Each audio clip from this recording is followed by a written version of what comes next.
Hey everyone, welcome to episode 14 of the MAINEiac radio show. I'm your host, Tech Sergeant Andy Sinclair with the 101st Public Affairs Office here in Bangor. I cannot believe that we're in the 14th episode of this podcast. It feels like just yesterday we started it, and now I think that we can officially say that the podcast is well established and it's all grown up. But enough of that wishy-washy stuff.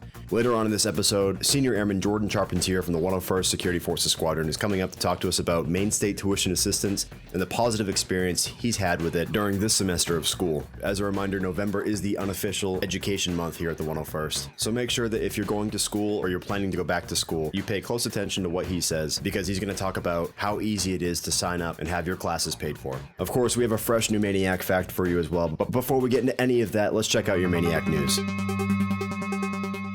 Emergency Management hosted the Domestic Capabilities Rodeo last week, where multiple Maine emergency agencies came together to demonstrate individual unit proficiency through skilled competence and equipment presentations. The event served as a networking element, providing over 60 emergency management responders the opportunity to meet and greet with other agencies, to include the Maine State Police, the Bangor Fire Department, various Maine emergency management agencies, and the Maine Army National Guard. The multiple first response agencies trained together to decrease the effects of disaster on Maine inhabitants and their property throughout the state. The rodeo was a great opportunity for the various agencies to receive a better understanding of what each of the teams can accomplish during a disaster. Chief Master Sergeant Eric McDonald is the Installation Emergency Manager and Event Coordinator, and he explains the significance behind the rodeo. It was excellent. I was very pleased with the turnout and the number of people and different organizations that were represented here. There's just so much experience, both military and civilian, and it's ideal to get it together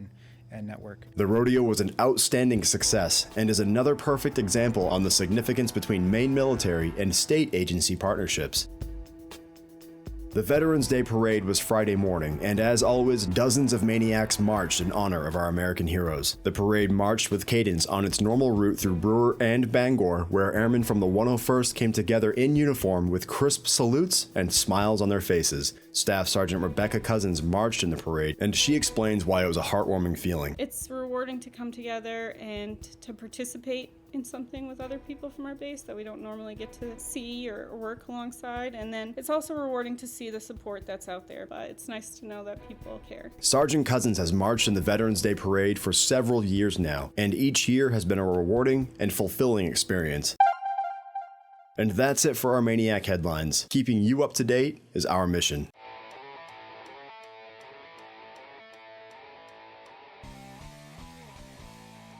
Hey everybody, really quick, I want to cover the differences between unrestricted reporting and restricted reporting when it comes to sexual assault cases. There seems to be some confusion about the difference between the two, and surprisingly, not a lot of people know the difference between the two. I'm going to give you a brief rundown and the difference of definitions, as well as some limitations and downfalls of each. Okay, so first is restricted reporting. This option is for adult victims of sexual assault who wish to confidently disclose the crime specifically identified individuals without triggering the official investigative process or notification to command.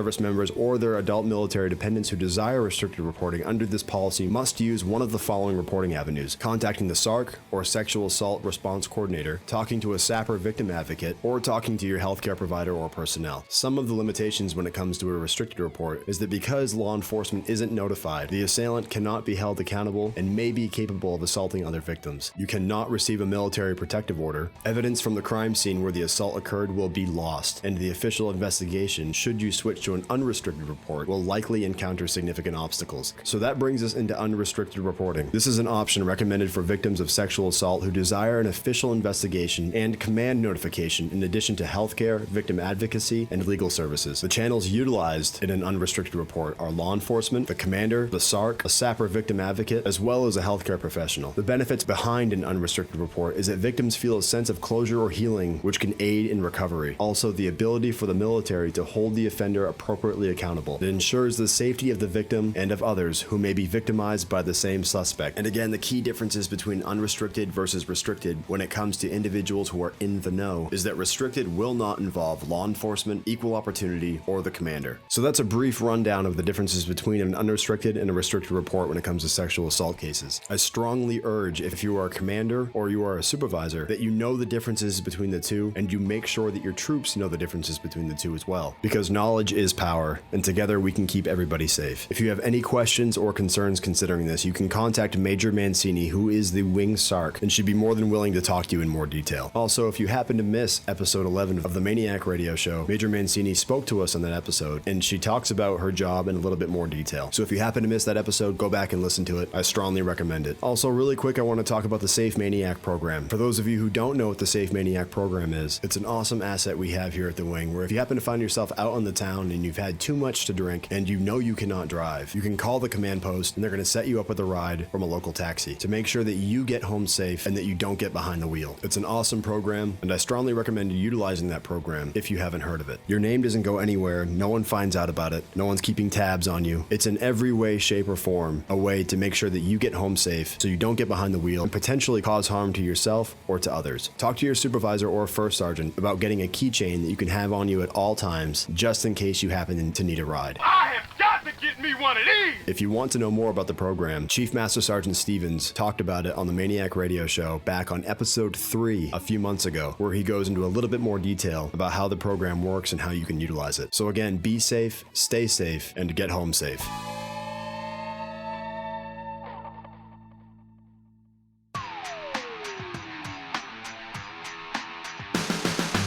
So as I mentioned earlier, Senior Airman Jordan Charpentier, who's with the 101st Security Forces Squadron, is here in the studio to talk to us today about Maine State Tuition Assistance.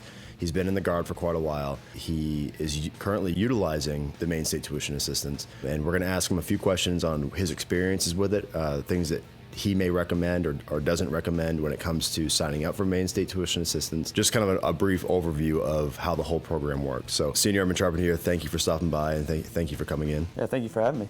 It's good to be here. So I guess the first question I have for you is, how long have you been going to school? I have been going to school at the University of Maine in Orono for about 4 years now. I started in 2011, and I did 2 years full-time, kind of undecided, and then I decided to take a semester off. Tuition prices were getting too high. I couldn't pay them off each semester, so I eventually decided to take a semester off, join the Guard. One of the best decisions of my life. And after that, decided to get back into school, because getting your degree is always important. It's always stressed out here to get that degree. So I've been going back part-time, because I'm a full-time employee out here, using now the Maine State Tuition Assistance as a means to pay off these credit hours. So how long have you been using Maine State Tuition Assistance? I've been using Maine State Tuition Assistance now for this past semester, fall of 2016, and I absolutely will be using it this next semester for spring of 2017. I believe it is a fantastic way to, at the very least, get your CCAF, if not more, because the great thing about this tuition assistance, it covers not only the University of Maine, but all of the Maine State community colleges, such as EMCC. So it's a great way, at the very least, to get your CCAF. That's cool. And so how does it, like in a nutshell, how's the whole process? Is it kind of complicated to sign up for it? At first, it is a little bit complicated if you haven't looked into it, or you just hear it from your friends or from other members out here on the base. You may not understand exactly how it works, but we have an excellent education staff over at Personnel, and I went through Sergeant Hand, and he kind of explained it to me how it works, how the Maine State Tuition Assistance works. And how it essentially works is, for every credit hour you take, it will be paid for entirely.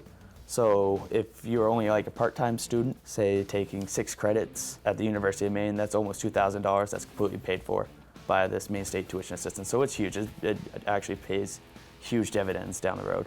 The best bet for how it works, you would want to maybe have an idea of how many credits you're going to take. Then you'd go to Sergeant Hand, fill out an application, and go from there. So you mentioned before that you are definitely planning on using this for next semester as well. So obviously your experiences in that end have been very positive when it comes to Maine State Tuition Assistance. What about working with the schools? Are the schools pretty cooperative when it comes to this stuff? It's actually automatic. I didn't have to go through the school at all when it came to the Maine State Tuition Assistance. The moment your credit load is locked in, it will be automatically applied to the school, at least in my experience with the University of Maine. I didn't have to go to the financial aid or the bursar's office. It was automatically shown on my student account online. So all my credit hours were paid for, and it was pretty seamless. pretty easy. That's good, because you know what, like, as you know, you're already dealing with a lot as it is, signing up for classes, and you're obviously, like you said before, you're working full-time out here as well. So you not only have a full-time job, but you're also going to school, which in itself is tasking. Would you recommend anybody looking to go to school currently in the Maine Air National Guard to utilize Maine State Tuition Assistance? I would absolutely recommend anyone who is actively pursuing a degree or has any thoughts of pursuing a degree to utilize the Maine State Tuition Assistance. I know for myself personally, back when I was going to school and I couldn't really pay for it, this was absolutely a huge motivation to get back into school. It gave me the motivation, even though I am working full-time, to put in those extra hours to go to school, because it's covered. It's absolutely worthwhile. Yeah, hey, and I appreciate you coming in, and I know you just came off a night shift and you stayed after to come in for this interview. It was my pleasure. I'd just like to thank you, sir, for having me here. Anything to help out our fellow MAINEiacs or anyone else listening to this podcast right now. It's been a positive experience utilizing the Maine State Tuition Assistance program. I'll continue using it until I get that degree, and I highly suggest anybody else using it. That's awesome. Hey, thanks a lot. And again, I appreciate you coming in. Yeah, thanks, sir.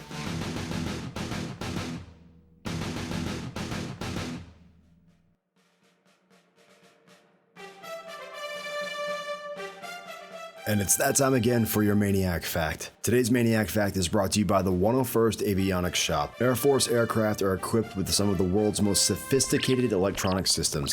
Avionics test station and component specialists are responsible for ensuring that these systems remain perfectly calibrated. These professionals inspect and maintain everything from aircraft radar and weapons control to the testing equipment essential to the maintenance process. So when our aircraft are deployed, every system is in perfect working order. For more information on how you can join the Avionics Shop, contact your local recruiter. And here's your MAINEiac Fact. The year is 1986, and Ernest C. Park, Chief of Staff for Air, Maine Air National Guard, has received Senate confirmation of his promotion to the grade of Brigadier General. General Park began his military career as a sergeant in the United States Marine Corps in August of 1951. After being stationed in Korea, he was discharged from active duty in August of 1954. General Park remained in the U.S. Marine Corps Reserves until he joined the Maine Air National Guard in 1958 and was appointed the grade of second lieutenant.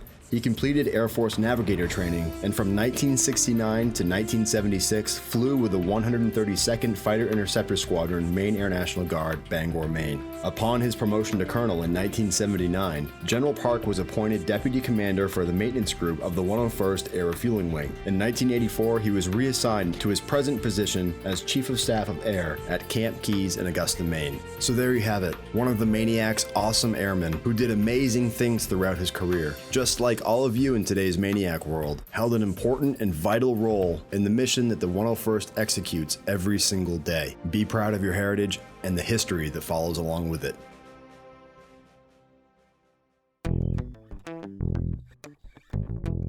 And so the time has come again where we must bring this freight train to a halt. That's all we have for episode 14 of the MAINEiac Radio Show. I know that you're sad, I'm sad, but if you're that distraught and you need someone to talk to, Tracy Sousa is available 24/7 to bend an ear. We covered a lot in this episode, everything from Maine State Tuition Assistance to the differences between an unrestricted and restricted sexual assault report. But the key thing to take away here, and I'm directing this towards supervisors and commanders, make sure your airmen, your MAINEiacs, are listening to this so they're not left in the dark. Make sure they know the differences between an unrestricted and restricted report, as well as the tuition assistance that's available to them if they want to go back to school. And really quick before we end this episode, I want to put a quick plug in for the clinic. Besides the fact that it's common courtesy, if drill weekend is approaching and you know you have a medical appointment, please do not skip that medical appointment. The clinic is counting on you being there, and unless you have a really good reason, there's no reason why you shouldn't be there. The clinic has a lot to do over drill weekend, and the last thing that they want to do is not be blessed by your presence because you decided to skip your medical appointment.